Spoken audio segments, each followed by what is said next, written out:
Hello, my name is Nathan Brummel. I hope you're having a great day. Today I want to talk to you about an important topic, which is the mission of the church within the vast archipelago of correctional institutions.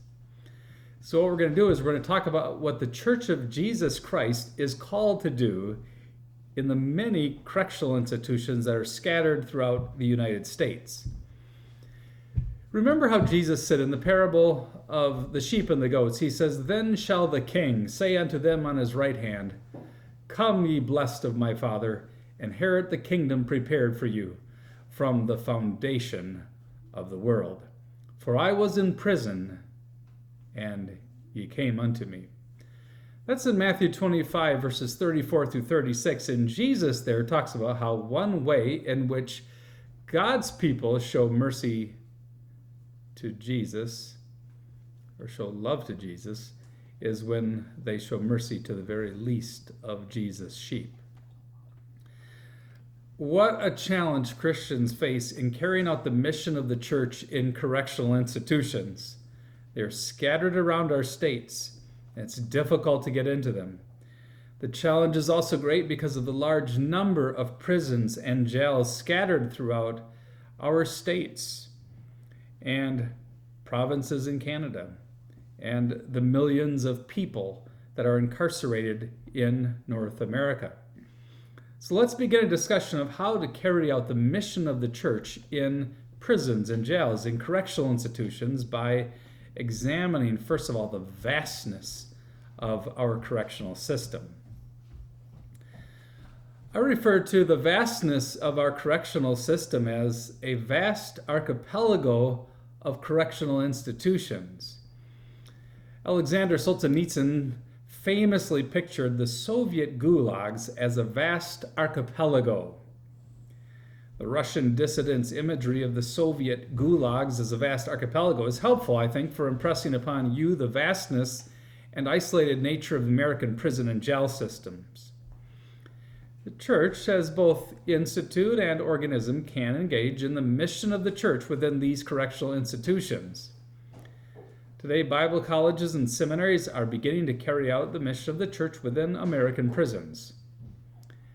Alexander Solzhenitsyn famously entitled his multi-volume work that exposed the nature of the concentration camps in the Soviet Union as the Gulag Archipelago.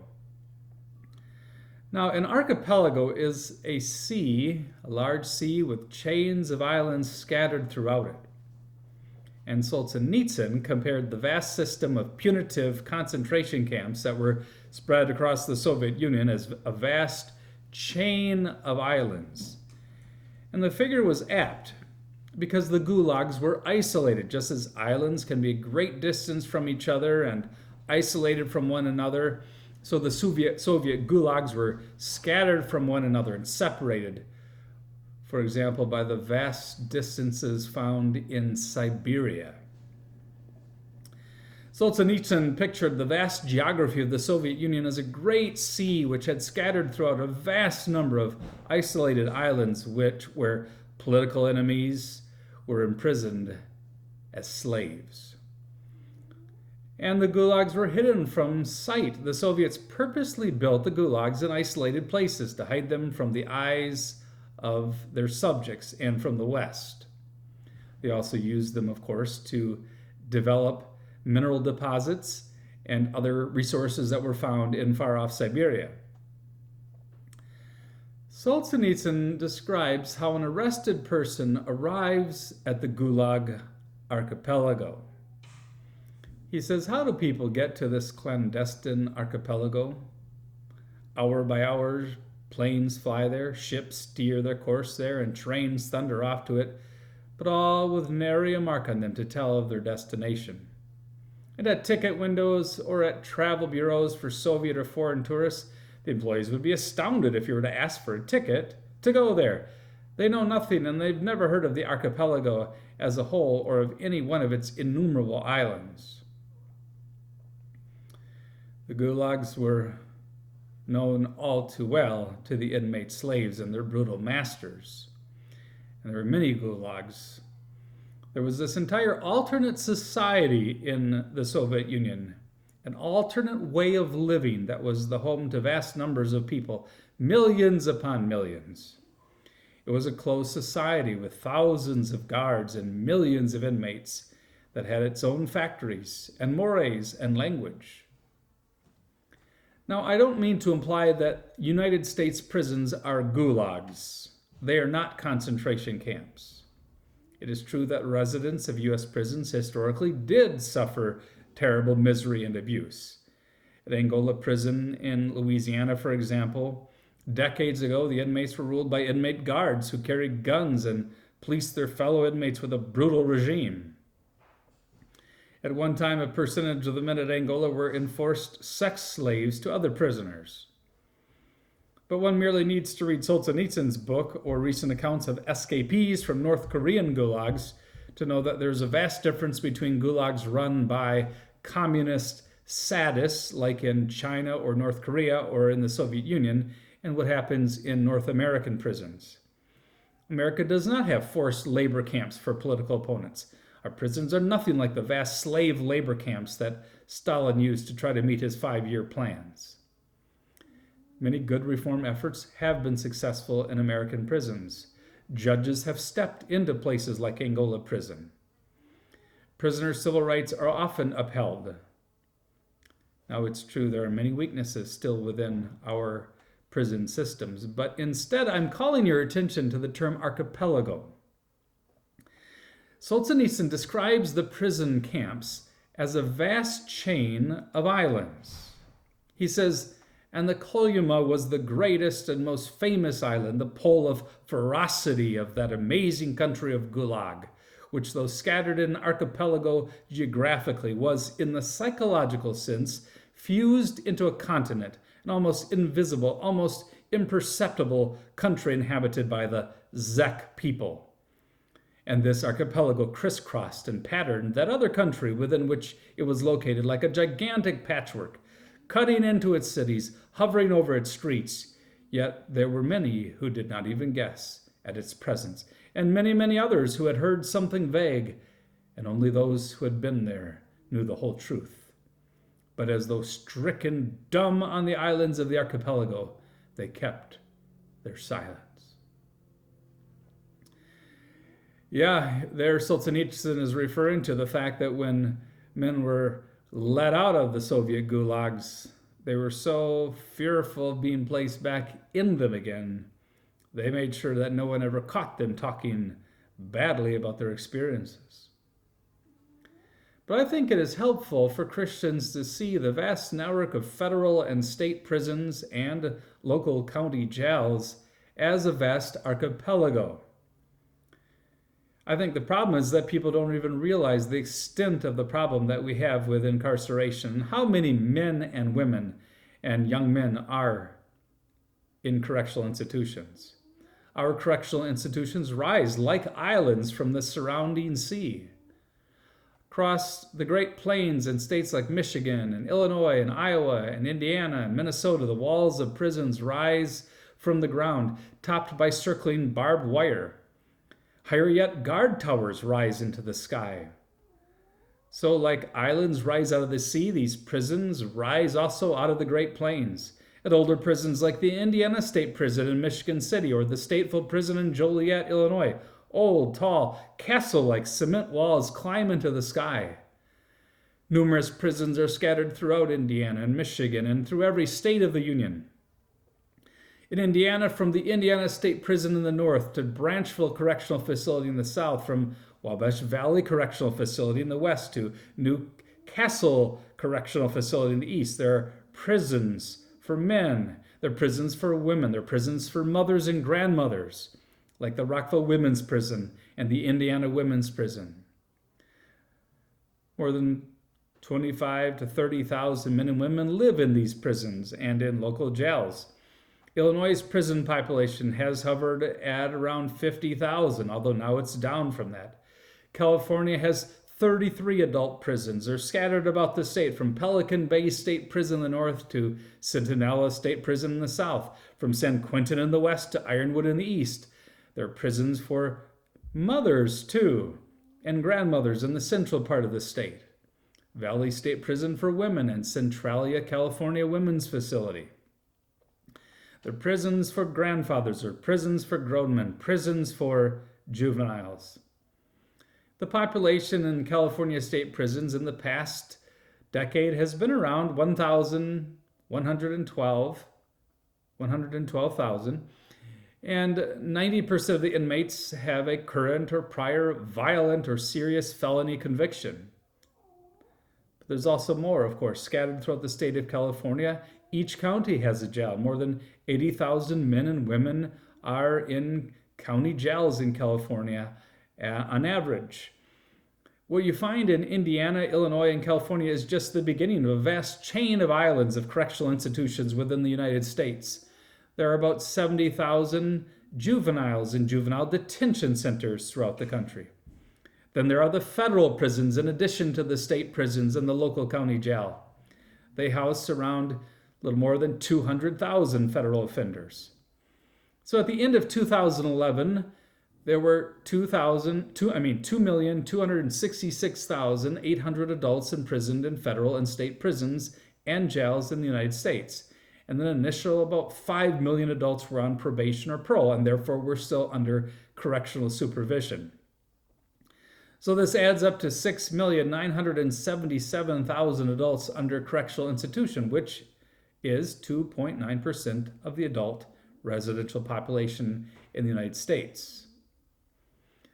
Another bad news, the female population is the fastest growing percentage of inmates due to methamphetamine and heroin abuse. And recidivism rates can be high. Correctional institutions aren't always functioning as places of correction. Rather, they seem to be places of punishment, places to hold men and women while they are incarcerated. Pretty trustworthy estimates are that nationwide recidivism rates are around 60 to 70%. That is the percentage of imprisoned men and women who are rearrested within 3 years within their own state. In addition to all of the challenges, of course, that are connected to crime and punishment, the cost of crime is staggering. New work has been done on what is the cost of crime. For example, in California, it costs around $50,000 to incarcerate one prisoner for a year. The cost for the citizens of Illinois is between $20,000 to $40,000 per prisoner. The high cost of health care for an aging prison population is having an effect. In a 2012 article, David Anderson wrote an article entitled "The Cost of Crime," where he estimated that the annual cost of crime in the United States is $3.2 trillion. Now, what is he doing with that number? Where does he get it from? Well, his number doesn't come just from the cost of crime, for example, and the fact that people have property destroyed or money stolen from them. It also includes the cost of incarcerating people, but there's more. He says the cost of crime is around $3.2 trillion a year. Now, compare that to what we spend on other causes. We spent the same amount on the Iraq and Afghanistan wars from 2001 to 2011. Healthcare in the United States costs $2.7 trillion a year. So the burden of crime is $0.5 trillion costlier a year than healthcare. It's more than the cost of the war on terror for a decade. Now, the main costs of crime are indirect: loss of time, the costs of fear, crime prevention, medical care for victims, cost of incarceration, and then this, lost wages for the family of the incarcerated man or woman. And that's a huge loss for the economy and for, of course, the families who are impacted. Prisoners are isolated from the mainstream of America. That's why I picture them as being in a vast archipelago. I mean, how many of you have visited a maximum security prison? How many have visited a medium security prison or a minimum security prison? Have you ever visited a county jail? These places are not easy to enter. How many of you have ever gone to a supermax? Background checks are necessary. Some jails limit how many volunteers can come. Prisons do the same. Maximum security prisons often experience lockdown, so you might want to volunteer there, but the doors are closed, or you arrive and there aren't sufficient guards there for the day, and so nothing can happen. So all kinds of things make it difficult for people to visit men and women in prison. Visiting times in jails or prisons can be limited. You might only be allowed a 20-minute visit, for example, to someone in jail.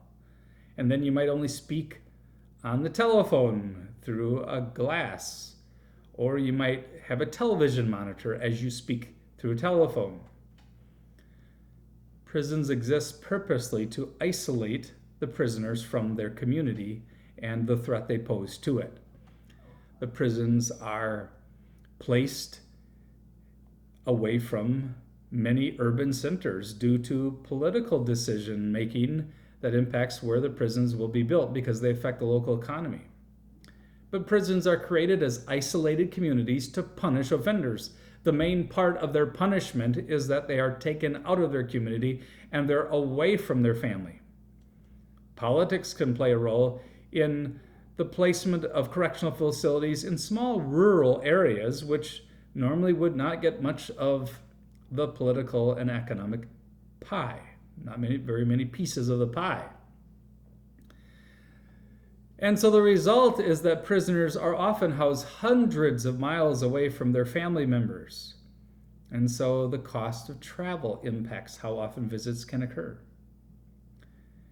Now, in many prisons, there's a philosophy of corrections, but then not always the money or the volunteers necessary to carry out correctional programs that can lead to moral transformation or moral rehabilitation. Because there are so many prisons, and because they are isolated communities, they are suffering, isolated communities. The greatest misery of prison is enforced isolation with the separation from one's wife and children, or husband and children, or father and mother, or sons and daughters, or grandparents, or grandchildren, your church family, your friends. And so here we have prisons that are unique communities, and they're parallel to separate communities that exist on the outside. So there are towns where these prisons are located. Those towns have their own culture, but I can tell you those prisons also have their entire own culture. They possess a unique culture. The residents eat unique food. They use unique words to describe their experiences. The governing structure is different from that in our cities.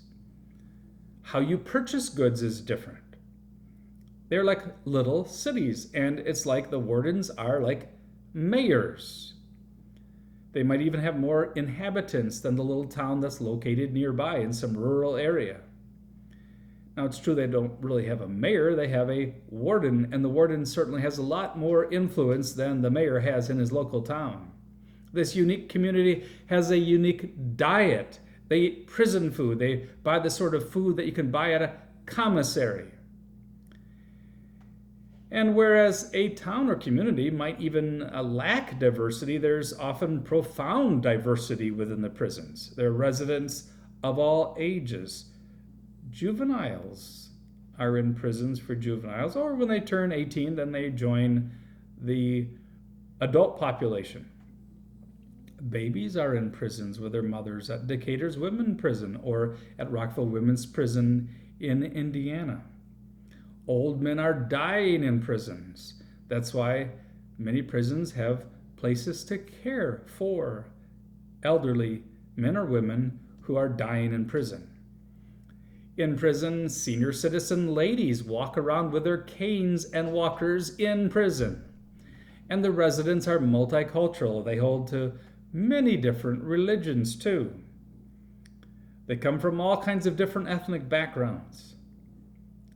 While the majority might claim to be Protestant Christians, there are strong minorities of Roman Catholics, Muslims, Wodenists, Hebrew Israelites, and others.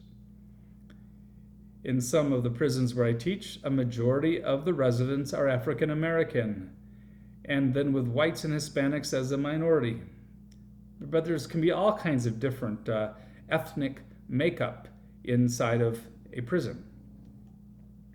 So it's a context of great diversity, and people can have the same ethnic background. For example, they can be identified as Hispanic, but they're from all kinds of different countries. Maybe they are from Costa Rica or Nicaragua or Mexico.